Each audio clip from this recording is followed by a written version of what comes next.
नमस्कार, आपण पाहताय कोकणचं नंबर 1 महा चॅनल कोकणचा लाईव्ह बातमीपत्रात आपलं स्वागत। सुरुवात करूया हेडलाईन्सना। वैभव नाईकांवर भ्रष्टाचार केल्याचा निलेश राणेंचा आरोप। वैभव नाईकांबाबत मंत्री नितेश राणेंचा खळबळजनक दावा। आणि पावसानं झोडपलं। आता पाहूया सविस्तर बातम्या। फूड डिलिव्हरी प्लॅटफॉर्म झोमॅटोनं सातत्यानं ग्राहकांसाठी काही कमाल ऑफर्स आणल्यात। मात्र आता हीच कंपनी खातेधारकांकडून नव्या निर्णयाच्या अंमलबजावणीच्या धर्तीवर जास्तीचे पैसे घेण्याच्या तयारीत दिसते, असं म्हणायला हरकत नाही। झोमॅटोनं नुकताच गोल्ड मेंबरशिप नियमांमध्ये काही बदल केले।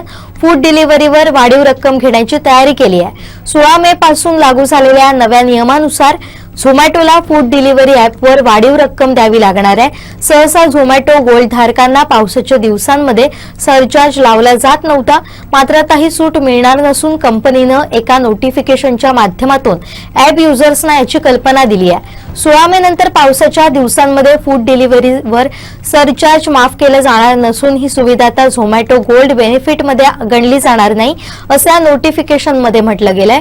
पावसाळी दिवसांमध्ये डिलिव्हरी पार्टनर्सना काम करणाऱ्यांना अनेक अडचणींचा सामना करावा लागतो। अशा परिस्थितीमध्ये वाढीव रकमेच्या माध्यमातून कंपनी कर्मचाऱ्यांना त्यांच्या कामाचा योग्य मोबदला देण्याचा मानस बाळगतं, म्हणूनच हा निर्णय घेण्यात आलाय। सरचार्ज नेमका किती असेल याबाबतची माहिती मात्र अद्याप समोर आलेली नाही। या निर्णयामुळे झोमॅटो ॲप वापरणाऱ्यांना आणि त्यातही झोमॅटो गोल्ड वापरणाऱ्यांना मात्र भुर्दंड सोसावा लागणार आहे, हे खरं। झोमॅटोनं एक सुविधा बंद केली असली तरीही काही सुविधा मिळणं मात्र सुरूच राहणार आहे। होरपळणाऱ्या उकाड्यापासून येत्या काही दिवसातच मोठा दिलासा मिळणार आहे। त्याचं कारण ठरणार आहे ते म्हणजे मान्सून वाऱ्याचं आगमन। अंदमानात दाखल झालेल्या वाऱ्यांची सकारात्मकरित्या प्रगती झाली असून अरबी समुद्रापर्यंत मोसमी वाऱ्यांनी मजल मारली आहे। त्यामुळे आता मान्सून खऱ्या अर्थानं केरळच्या आणखीन जवळ आल्याचं स्पष्ट होत आहे। हवामान विभागाच्या माहितीनुसार मालदीव आणि श्रीलंकेपर्यंत मान्सून पोहोचला असून तिथं अंदमान आणि बंगालच्या उपसागरात त्यानं चांगलाच जोर धरलाय, ज्यामुळे 27 मे पर्यंत मान्सून केरळात धडकून तिथे स्थिरावणार आहे। यंदाच्या वर्षी अपेक्षित 13 मे पूर्वीच मान्सूनचे वारे अंदमान आणि निकोबार बेट समूहांमध्ये दाखल झालेत। तिथून या वाऱ्यांनी बंगालच्या उपसागरापासून अरबी समुद्र आणि श्रीलंकेच्या कोमोरिनची क्षेत्र सुद्धा व्यापलंय। क्षेत्रीय हवामान शास्त्राच्या माहितीनुसार पुढील 4 आठवड्यातच मोसमी वारे अर्थात पावसाचा प्रवास समाधानकारक वेगानं होणार असून येत्या 4 आठवड्यात देशात मोसमी वाऱ्यांची गती आणखीन वाढणं अपेक्षित आहे, ज्यामुळे वेळेपूर्वीच मान्सून पाऊस केरळमध्ये दाखल झाल्यास आश्चर्य वाटण्याचं कारण नाही। मान्सूनच्या आगमनाचं एकंदर चक्र पाहिल्यास साधारण जून महिन्याच्या पहिल्या आठवड्यात तो केरळमध्ये धडकतो आणि पुढे कोकण, मध्य महाराष्ट्र करत देशाच्या उर्वरित भागांना व्यापतो। यंदा केरळमध्येच मान्सून वेळाआधी झालाय, तर तो महाराष्ट्राची वेसही वेळाआधीच म्हणजेच 6 जून पूर्वीच ओलांडू शकतो, असं म्हणायला हरकत नाही। दरम्यान मान्सून दाखल होण्यापूर्वी देशातील बहुतांश भागांमध्ये मान्सून पूर्व पावसानं हजेरी लावली आहे।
तहसील कार्यालयातील नको ते उद्योग खपवून घेणार नाही असा इशारा आमदार निलेश राणेंनी दिलाय।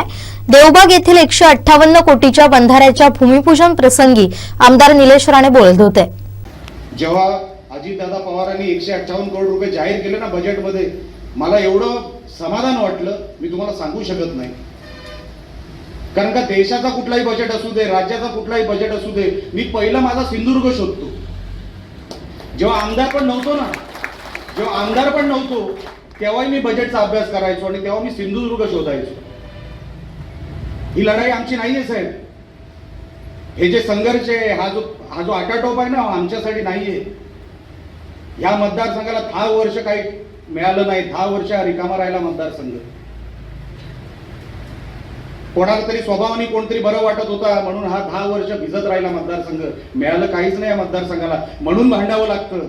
आणि योगायोगाने आज नितेश राणे इकडे पालकमंत्री झाले, देवाची कृपा आहे। खासदार झाले राणे साहेब, देवाची कृपा आहे। आणि हे खातं आमच्याकडे आलं, ही पण देवाची कृपा आहे। खरं सांगतो तुम्हाला, नाही तर कठीण होतं हे सगळं। 10 वर्षाचा बॅकलॉग जर मी पत्रकारांना कधी सांगायला गेलो, कधी पत्रकार बसले, जर त्यांना इंटरेस्ट असेल तर कधी बसा, तुम्हाला 10 वर्षाचा बॅकलॉग दाखवतो कुडाळ मालवणचा। तुम्हाला कळेल आपण कुठे आहे। बाजूला कणकवली मतदारसंघ कुठे आहे, एका बाजूला सावंतवाडी मतदारसंघ, कुठे निघून गेले हे 2 मतदारसंघ। एकदा पत्रकारांनो तुम्ही बसा, तुम्हाला कळू दे।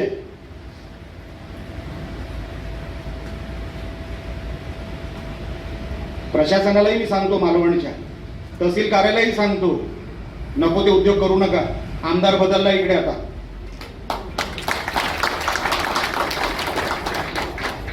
आणि मला परत बोलायची सवय नाही। मी आजपर्यंत त्या तहसील कार्यालयाचे आमदार झाल्यापासून पायरी चढलो नाही, पायरी चढायला लावू नका। नको ते उद्योग माझ्या मतदारसंघात चालू देणार नाही। तो काय बोलत नाही म्हणजे काही करत राहणार का तुम्ही?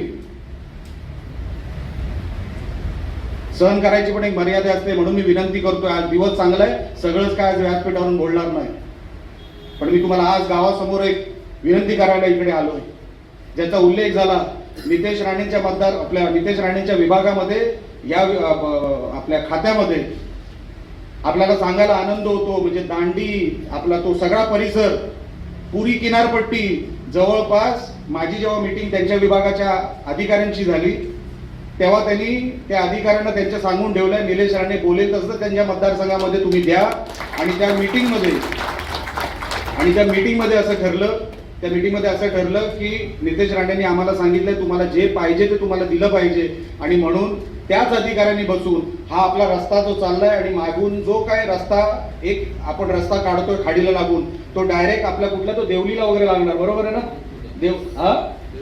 देवली पुलाकडे लागणार। म्हणजे हा जो ट्रॅफिकचा विषय आहे, म्हणजे आलेली बस, आलेली गाडी परत न्यूटन घेता कामा नये। ती आली ती तशी बाहेर पडली आणि इकडे पार्किंगची व्यवस्था पण त्याच दर्जाची होणार, म्हणून कोणालाही कसली अडचण न होता बंधाऱ्याची कामं तर होतीलच, इथे ब्युटिफिकेशनची कामं होतील, वॉटर स्पोर्ट्स वाल्यांना जे पाहिजे ते मिळेल। पण लक्षात ठेवा, ज्याचा उल्लेख आता दत्ता सामंत साहेबांनी केला, जेव्हा निवडणुका येतात तेव्हा आम्हाला परत हे सांगायची गरज पडणार नाही, असं काहीतरी करून दाखवा या पुढच्या निवडणुकीमध्ये।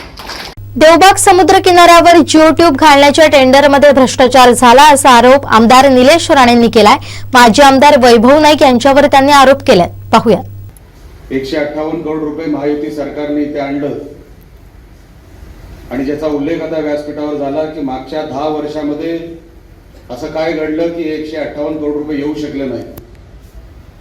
आम्ही सातत्याने म्हणायचो 1990 मध्ये, ज्याचा उल्लेख आता चिंदरकरांनी केला, 1990 मध्ये जेव्हा राणे साहेबांनी हा बंधारा बांधला, जेव्हाही देवबागला मी येतो 1990चा उल्लेख होतो। त्याच्यानंतर आपण किती लोकांनी विचारलं की बंधाऱ्याला एक दगड तरी एक्स्ट्रा पडला का? तो मागच्या 10 वर्षाच्या आमदारांनी त्याच्यामध्ये काही योगदान दिलं का? आपण कधीतरी विचारायला पाहिजे।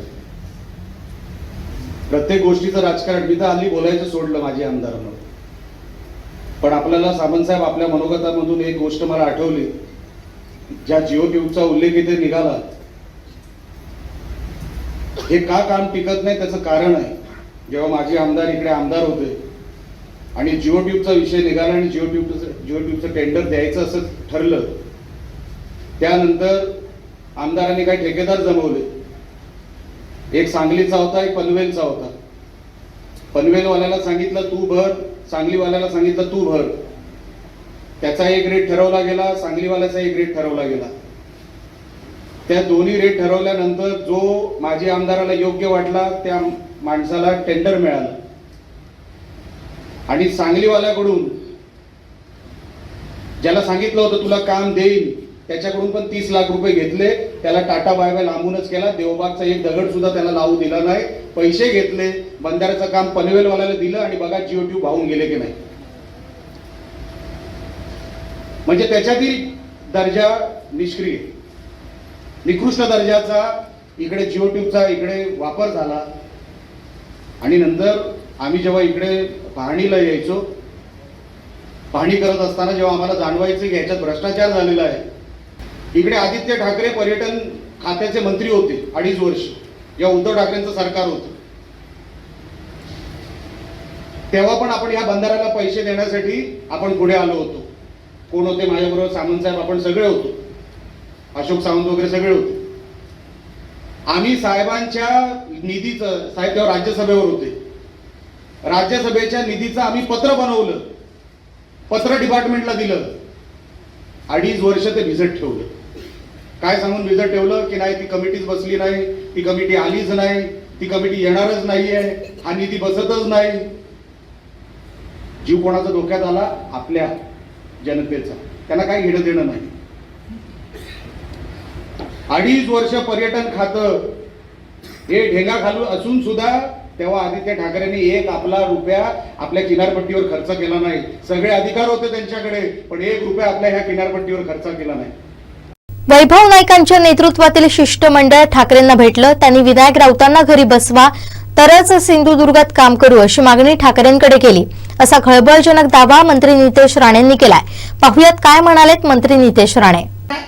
आमचा आका ही सिंधुदुर्गची जनता आहे आणि त्याप्रमाणे आम्ही लोक काम करतोय. जो आमची जनता आम्हाला आदेश देईल त्याप्रमाणे आम्ही सगळेजण कार्यकर्ते म्हणून, सेवक म्हणून तुमच्या सगळ्यांसाठी काम करणार. आम्हाला आमचा आका कोणी माहिती आहे. तुम्हाला माहिती आहे का तुमचा आका कोण आहे? विचारायचं जरा मला. सिंधुदुर्ग जिल्ह्यातल्या या उद्धव ठाकरेच्या सेनेला कोण आहे बाबा तुमचा आका? वैभव नाईक आहे काय विनायक राऊत आहे? ते पहिले सांगा आम्हाला. तुमच्यामध्ये ठरत नाही, आपसामध्ये भांडण नाही.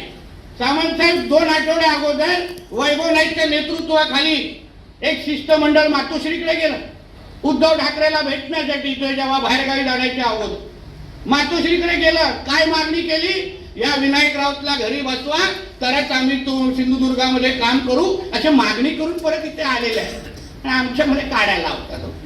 लोकसभेमध्ये काय दिवे लावले? पडते साहेबांना विचारा, डिटेल सांगतील. आम्हाला थोडे माहिती आहे किती वैभव नाईकांनी विनायक राऊताची जे काम केलं. हे थोडा अगर आम्ही बोलायला लागलो ना, ह्याला जिल्ह्यामध्ये तो विनायक राऊत घेणार नाही अशी परिस्थिती होईल. पण आमच्या नादी लागू नका हो. आम्हाला जनतेने फार विश्वासाने निवडलेला आहे.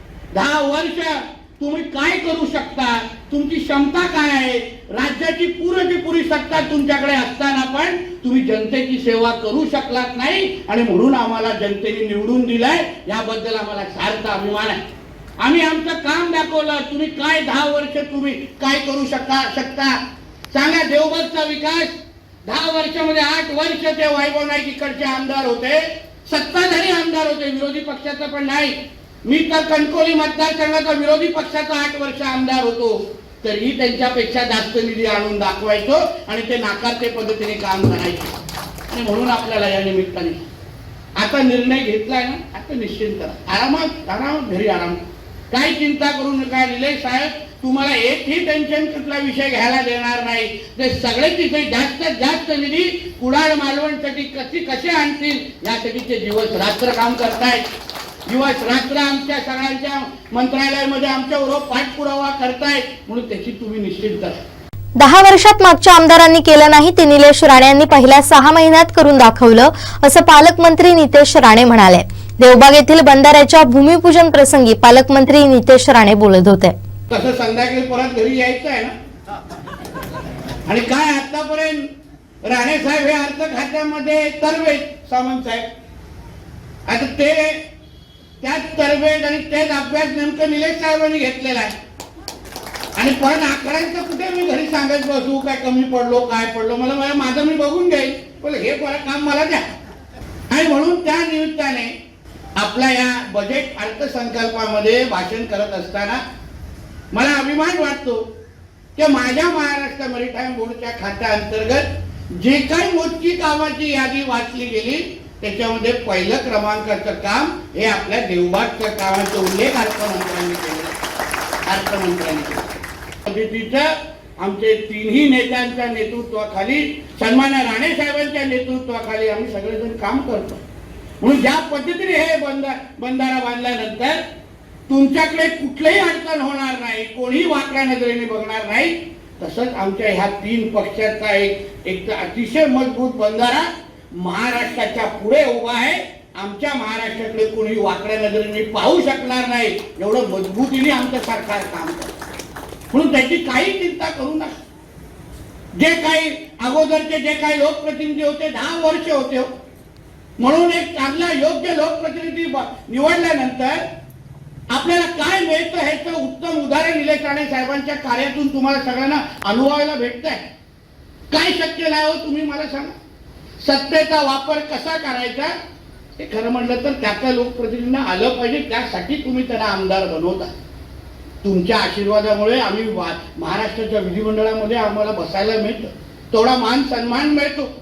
आणि म्हणून 10 वर्ष मध्ये 8 वर्ष याच्या अगोदरचे आमदार सत्तेमध्ये होते. जे 8 वर्षामध्ये 10 वर्षामध्ये ते करू शकले नाही, निलेश साहेबांनी पहिल्या 150 दिवसामध्ये तुम्हाला करून दाखवलं. हा खरं म्हणतं योग्य लोकप्रतिनिधी निवडण्याचा योग्य निर्णय तुम्ही सगळ्या जणांनी घेतले.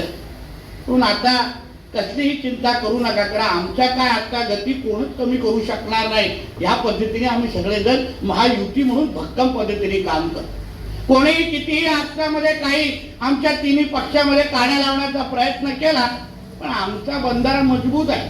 काही गरज नाही त्याच्यासाठी आम्हाला डीपी पवारची गरज नाही. आम्हीच मजबूत आहोत. भक्कम पद्धतीने चाललंय आमचं काम व्यवस्थित.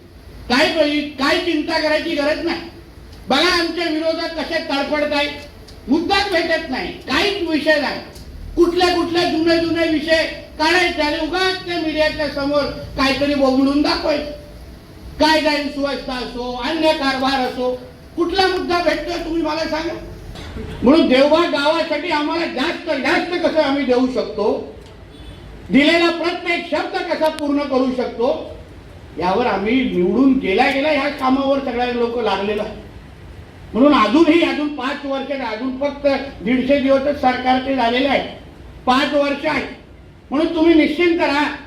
2029ला जेव्हा निलेश साहेब परत एकदा तुमच्या समोर मतदार रूपी तुमचा आशीर्वाद मागायला येतील, तो मला विश्वास आहे तुम्ही सगळेजण त्यांना आग्रह कराल, साहेब देवबाग मध्ये येऊ नका, इकडली 100% मतं हे तुम्हालाच भेटतील. हा विश्वास हे आमच्या कामा माध्यमातून तुमचा जिंकला. सावंतवाडीत सतत सुरू असलेल्या विजेच्या लपंडावामुळे आक्रमक झालेल्या ग्राहकांनी महावितरणला धडक दिली. वीज ग्राहक संघटनेच्या वतीनं उपअभियंत्यांना जाब विचारण्यात आला. यावेळी शहरासह तालुक्यातील विविध गावातील प्रतिनिधी उपस्थित होते.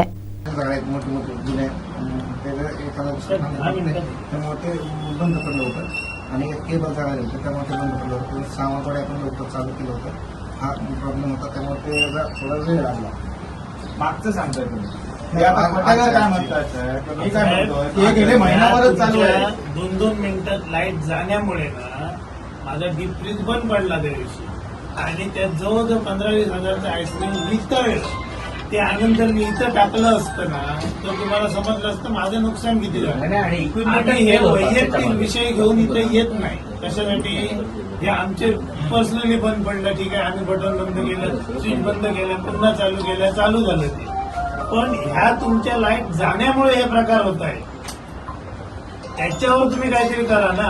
ही जर 5-10 मिनिटांनी जर जात येत राहिली तर मोबाईलमध्ये एरर येतात, तसे त्या इलेक्ट्रॉनिक मशीनला एरर येतात आणि ते बंद होतात. बटन चालू असतं, तिथं लाईट दिसते, पण फ्रीज बंद होतात. एकच रिक्वेस्ट काय माहितीये साहेब, जशी वसुलीसाठी ना तातडीने यंत्रणा राबवली जाते बिला आणण्यासाठी, तशी यासाठी कुठेतरी तुम्ही करा. तुम्ही जबाबदार आहात, आम्हाला माहिती आहे काही गोष्टी तुम्ही चांगल्या करतात, त्याबद्दल तुमचं आम्ही काही गोष्टीला कौतुक पण केलंय. पण जशी वसुलीसाठी तत्परता दाखवली जाते आणि लाईट खंडित करण्यासाठी जशी तत्परता दाखवली जाते ना, तशीच ही लाईट तात्परतेने कंटिन्यू राहण्यासाठीची तत्परता दाखवा तुमच्या. म्हणून आम्ही मगाशी मी एक शब्द प्रयोग केला की तुम्हाला तुमचे काही अडचणी असतील ना तर त्या बिंदास बोला. इथे पत्रकार पण आहे, जाऊ दे ना, आम्ही विचारू ना तुमच्या वरिष्ठांना आम्ही विचारू ना. तुम्हाला काय प्रॉब्लेम आहे ते तरी सांगा. आणि आता पावसाळ्यासाठी जशी आता हे म्हणतात तशी एखादी टीम जर तुमची एखाद्या ह्याच्यात व्यस्त असेल किंवा माणसं कमी असतील तर आपत्कालीन टीमसाठी एक 7 ते 10 माणसांचा ग्रुप तयार केला आहे का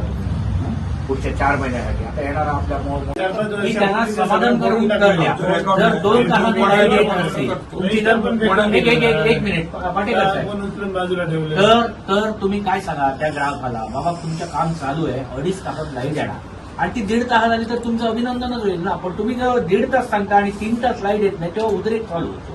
म्हणून तुम्ही ते आधी पहिलं काही करून टाका आणि तुमच्या कर्मचाऱ्यांना तशी सांगा. आता मळगावचे तुम्हाला सांगितल्यापासून ते उचलत आहे. नाही मॅडम, लँडलाईनच्या समोर तुम्ही पण लँडलाईन बंद करू नका. बाहेरमत नाही ना उचलत, परत प्रॉब्लेम करायला लागले कधीतरी. प्रत्येक गावात आमच्या पण गावात तोच प्रॉब्लेम आहे.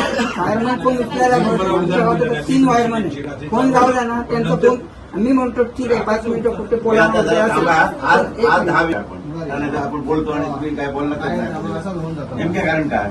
आता कंट्रोल करून राहायचं. आज दिवसभरात गेली ना की नाही 5-5 मिनिटं 2 मिनिटांनी अशी गेली ना का तिकडे ढंग गडगड झाला की पटकन लाईट जाते. एवढी आधुनिक ह्याच्यामध्ये एवढं वीज वितरण कंगाल झाली का? आधुनिकला तोंड देत नाही. आधुनिक चाललेला वेगळं आता जरा ढग वाजले मग अशी लाईट गेली, परत आली. ह्याला काय म्हणा सांगा? त्यामुळे उपकरणं आणि जळत आहेत ना लोकांना. काय कारण काय नेमकं? काय केलं? तेच इन्सुलेटर बदलून घ्यायचं आपण सगळे. हो, मला सगळ्या पावसाच्या तोंडावर तुम्ही कामं करताय ना. तर सोमवारची लाईट बंद तेव्हा करता काय मग तुम्ही?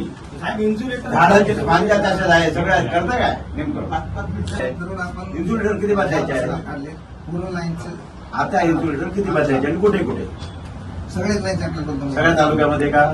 नाही आपण आधी सावंतवाडी आणि शहरामध्ये किती?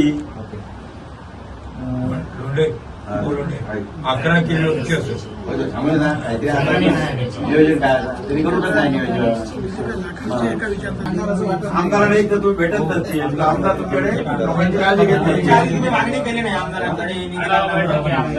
आढावा बैठक घेऊ तुम्ही काय करता? आमदारांसोबत लावा ना तुम्ही. गरजेचं आहे ना. लाईट हा विषय महत्वाचा आहे तुम्हाला माहिती आहे ना. अत्यंत जिव्हाळ्याचा विषय ते नंतर आता तुम्ही लगेच त्यांच्यावर संपर्क साधू शकता का? आता शहरात नाही झाले. आमदारांबरोबर संपर्क साधू शकता का की असा शहरात प्रश्न आहे, तालुक्यात प्रश्न तुम्ही आहे? किती दिवसापूर्वी भेटला आमदारांना? 2 महिने वर्षभरापूर्वी का?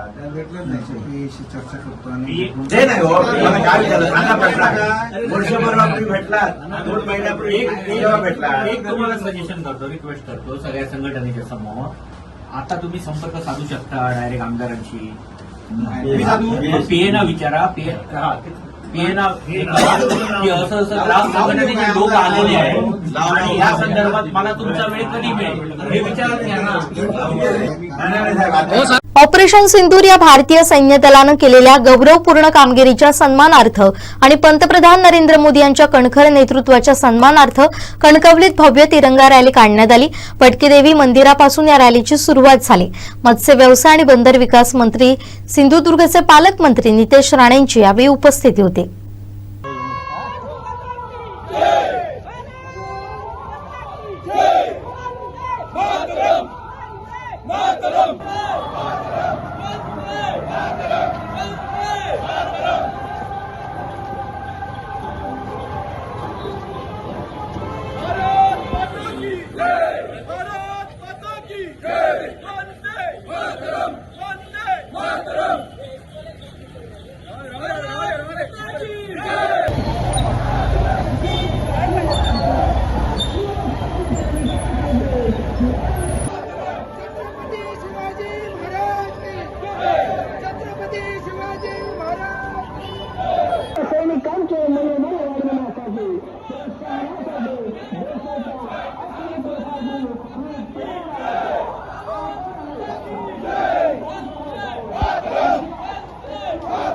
भारतीय जवानांचा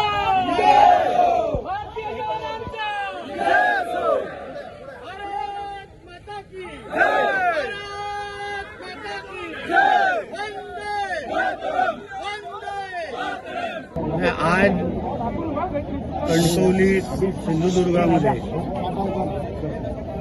एक भारतीय नागरिक म्हणून आम्ही सगळेजणांनी तिरंगा यात्रेमध्ये आम्ही सगळेजण सामील झालेलो होतो.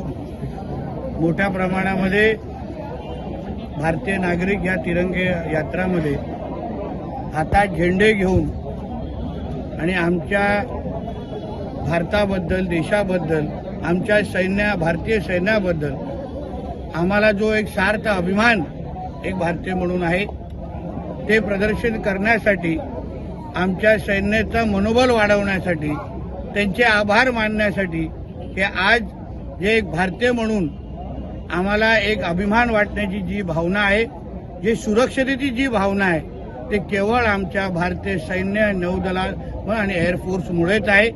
त्यासाठी या तिरंगा यात्रेच्या निमित्ताने जे ऑपरेशन सिंदूर जे आमच्या भारतीय सैन्याने यशस्वी पद्धतीने पार पाडलं, पाकिस्तानला त्याची लायकी दाखवली. 2014च्या अगोदर जेव्हा जेव्हा आमच्याकडे आतंकवादी हल्ले व्हायचे तेव्हा कुठल्याही पद्धतीचं उत्तर देण्याचं धाडस आमचं केंद्र सरकार दाखवायचं नाही. पण नरेंद्र मोदीजींच्या नेतृत्वाखाली असलेलं हे केंद्र सरकार यांनी आतंकवाद्यांना जो काही धडा शिकवला आहे, चोख उत्तर दिलेलं आहे. पाकिस्तानला एक सरळ स्पष्ट संदेश दिलेला आहे की तुम्ही अगर आतंकवाद्यांना अगर खतपाणी टाकत असाल तर आम्ही भारत म्हणून तुम्हाला चोख उत्तर देऊ, असा सरळ स्पष्ट संदेश आमच्या भारताने आज नरेंद्र मोदीजींच्या नेतृत्वाखाली दिलेला आहे. आणि आज तिरंगा यात्रेच्या निमित्ताने एक भारतीय म्हणून आम्ही सगळ्या जणांनी एकत्र येऊन आज एक तिरंगाच्या खालती येऊन आम्ही एक स्पष्ट संदेश दिलेला आहे आणि आमच्या सैन्याचे आभार मानले. शांत संयमी नेतृत्व म्हणून भाजप जिल्हाध्यक्ष प्रभाकर सावंत यांची ओळख आहे. भाजप जिल्हाध्यक्षपदी त्यांची पुन्हा एकदा निवड झाली आहे. या निमित्तानं भाजप सिंधुदुर्गच्या वतीनं त्यांचा सत्कार करण्यात आला. मत्स्य व्यवसाय आणि बंदर विकास मंत्री, सिंधुदुर्गचे पालकमंत्री नितेश राणे यांच्या हस्ते त्यांना सन्मानित करण्यात आलं.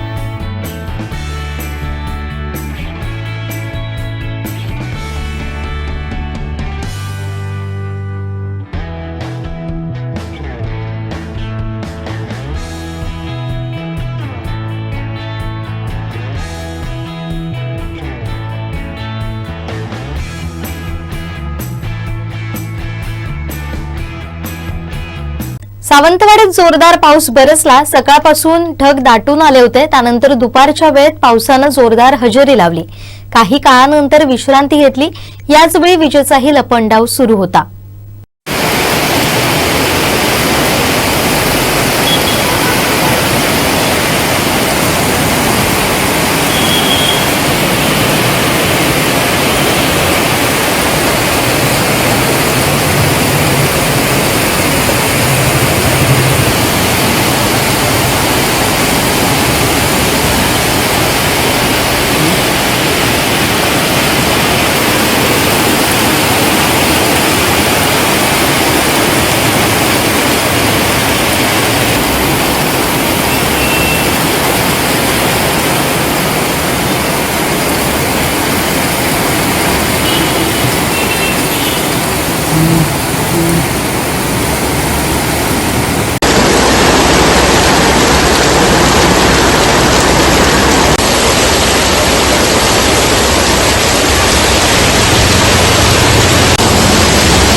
सावंतवाडी येथील विठ्ठल मंदिर परिसरात एका घराला आग लागल्याची घटना सकाळच्या सुमारास घडली।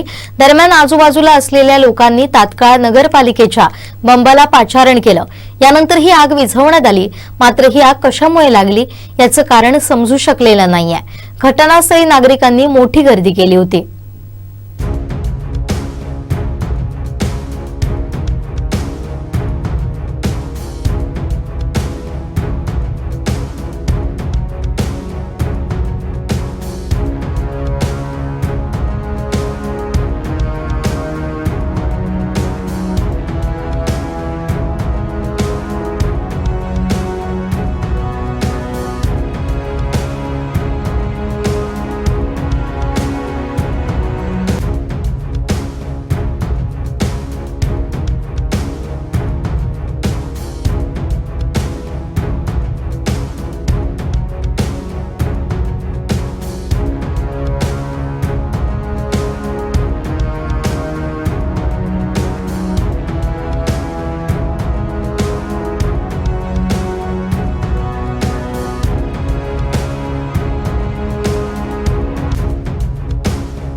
शेवटी ठळक घडामोडी पुन्हा एकदा।